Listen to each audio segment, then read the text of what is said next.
Muito bem, hoje eu quero apresentar uma pequena resenha sobre este livro aqui, O Pastor como Mestre, o Mestre como Pastor, de autoria de John Piper e D.A. Carson. Este livro que eu li esta semana, na verdade não é deste ano, né?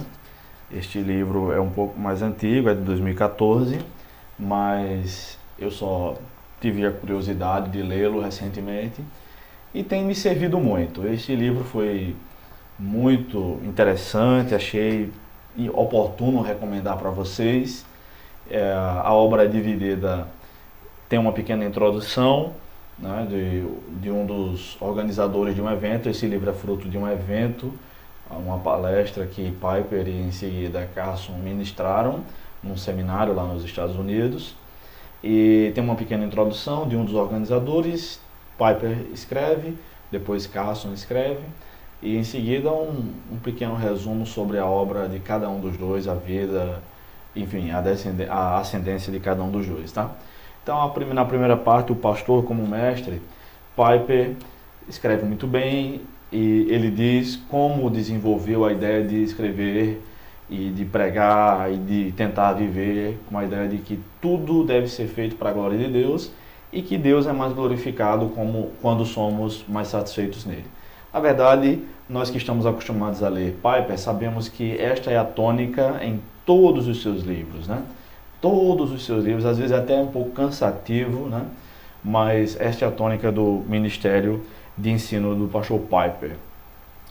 Particularmente, eu esperava um pouco mais da escrita de Piper aqui, conhecendo algumas de suas obras, sabendo que, por exemplo, o Dr. Shedd já chegou a dizer que Piper é o seu pastor e toda manhã Shedd caminha ouvindo pregações de Piper no seu aparelhozinho de fone de ouvido lá, tá? E eu esperava um pouco mais, mas ele falou mais sobre a sua trajetória. Ele primeiro foi para a academia, estudou até o doutorado, mas quando o diploma dele do doutorado na Alemanha permanece dentro do canudo, segundo ele, até os dias de hoje, né? Nunca parou, nunca tirou de lá para colocar na parede ou algo do tipo. E aí começou o seu ministério dando aulas. Depois é que foi para a igreja, onde ele está lá há mais de 3 décadas. E a ideia de Carson foi justamente o contrário, né? Ele começou pastoreando, ele estudava química, ele é formado em química, ele é canadense. Eu não sabia, pensava que fosse americano, mas também o nome, né, com as suas iniciais e somente seu último nome aqui é escrito geralmente, talvez apontasse também para a sua origem britânica, mas de fato ele é canadense. Carson começa no caminho inverso, e os dois são pastores, os dois são acadêmicos, são eruditos, mas Carson tem atuado muito mais na academia, como ele mesmo diz. No entanto, ele diz que já tentou sair da academia várias vezes para se dedicar com exclusividade para o ministério pastoral, mas foi recomendado, entre eles por Cal Henry e outras pessoas de sua confiança, a não fazer isso. Mas um dos trechos que mais foi marcante para mim nessa leitura está na página 96, na parte 2 da fala de Carson, onde ele diz assim, ele fala sobre 12 pontos, e o primeiro deles é: tome passos para evitar tornar-se um mero intendente. E os 2 primeiros parágrafos dizem o seguinte: ora, qualquer exército precisa de intendentes. Os intendentes são aqueles que fornecem os suprimentos para as linhas de frente.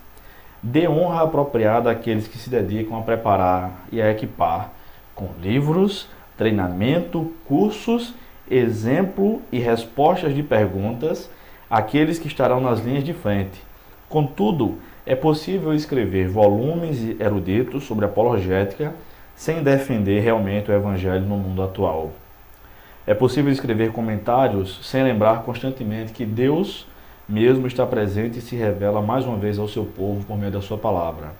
Se você é um acadêmico, diz Carson, precisa colocar-se em situações em que, por assim dizer, toma de vez em quando o lugar nas tropas da linha de frente. Isso significa engajamento no mundo exterior em um nível pessoal, em um nível intelectual e cultural.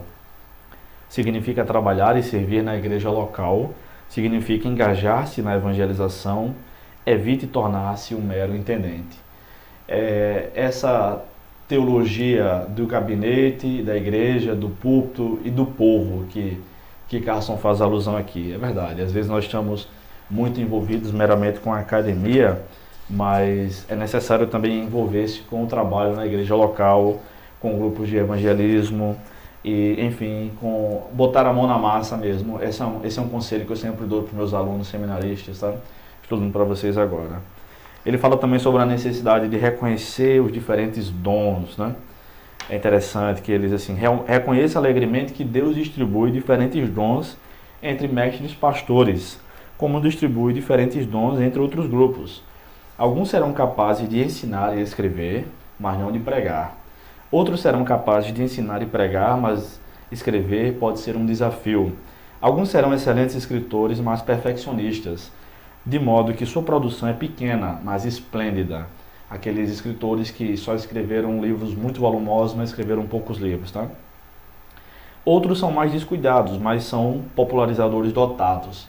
Talvez esse seja o caso do próprio Piper, né? Que tem uma literatura vastíssima, mas não tem necessariamente nenhum livro muito grande, mas é válido também. Alguns são especialistas estritamente focados, enquanto outros são eruditos polivalentes. Então é o caso de Carson, na minha opinião, que escreve literatura de todos os formatos, tá? E na verdade ele escreve até um pouco difícil de entender. Esse foi o primeiro livro de Carson que deu para ler numa leitura fluente, né? Ele ainda diz: alguns são mais pessoais do que outros. Obviamente, somos sábios para desenvolver e aprimorar os dons que Deus nos dá, mas não devemos cair na armadilha de pensar que todos os mestres pastores têm de possuir os mesmos dons. Não necessariamente, tá? Então, às vezes, alguns olham para alguns candidatos, alguns pastores mais experientes olham para alguns aspirantes ao pastorado e dizem logo: fulano não serve para ser pastor, fulano serve para ser mestre. Como se houvesse uma distinção muito grande com isso, e na verdade não há, né? Esse livro é uma das provas disso.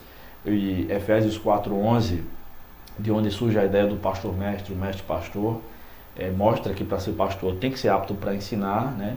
E a função pastoral é o ensino, e aquele que ensina tem que ensinar a Bíblia de maneira pastoral, enfim, acaba sendo a mesma coisa, né?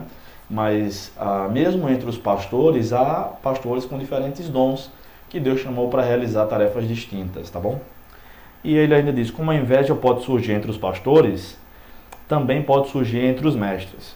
Como o orgulho e o triunfalismo podem introduzir-se no ministério pastoral, também pode penetrar no ministério erudito. O que você tem que não lhe foi dado? Essa pergunta foi fantástica. Regozije-se no serviço para o qual Deus o chamou e evite tanto a arrogância como a inveja. E esse conselho é muito útil para a academia, já que o nível de soberba entre os teólogos é muito alto.